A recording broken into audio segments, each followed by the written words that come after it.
Hello everyone, how y'all doing? Philip here for another Piesta's book reviews.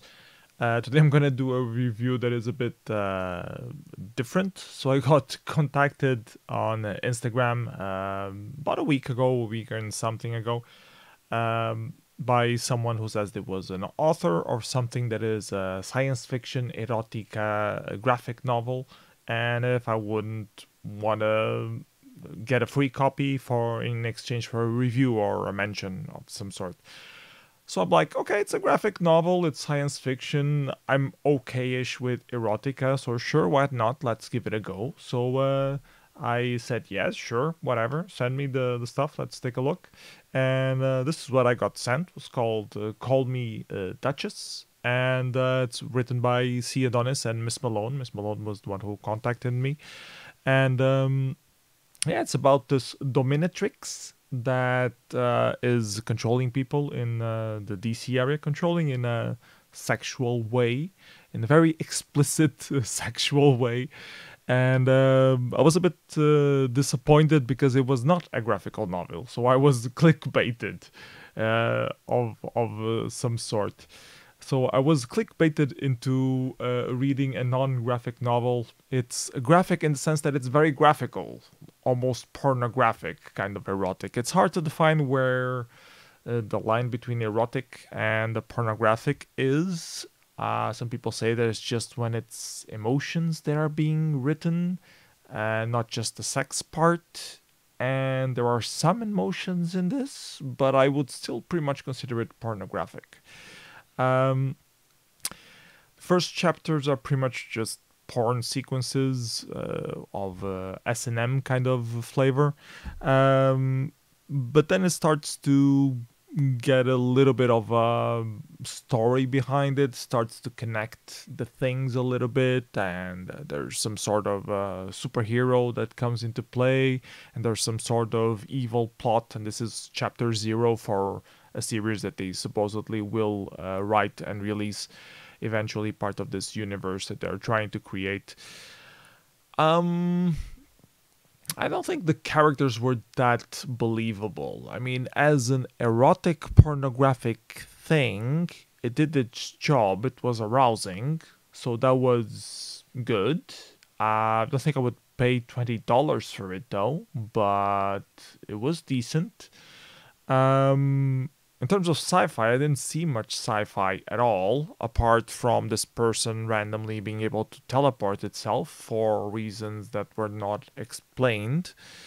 I don't know, maybe if the series would evolve a bit more, might be interesting to follow, but as the volume 0, it just felt erotic, pornographic. That was pretty much what I got out of it, with some S&M put into it. I'm not sure if the S&M really convinced me.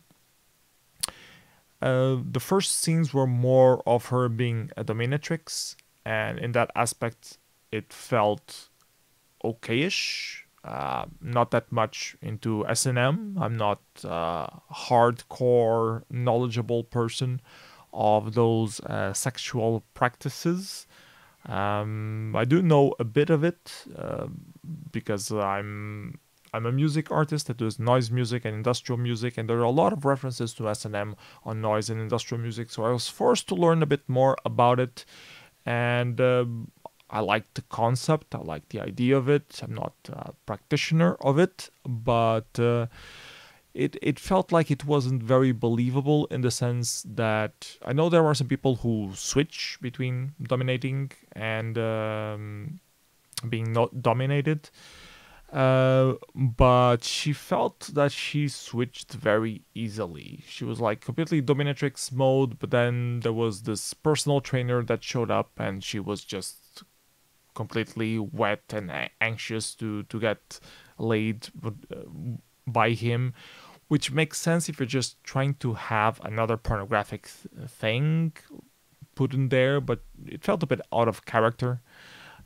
in that sense. So that's where the S&M dominatrix thing kind of lost its vibe with me. But I mean, if you're just reading it for the erotic, pornographic thing, then I don't think you will really care much, and you will still enjoy the story and different parts.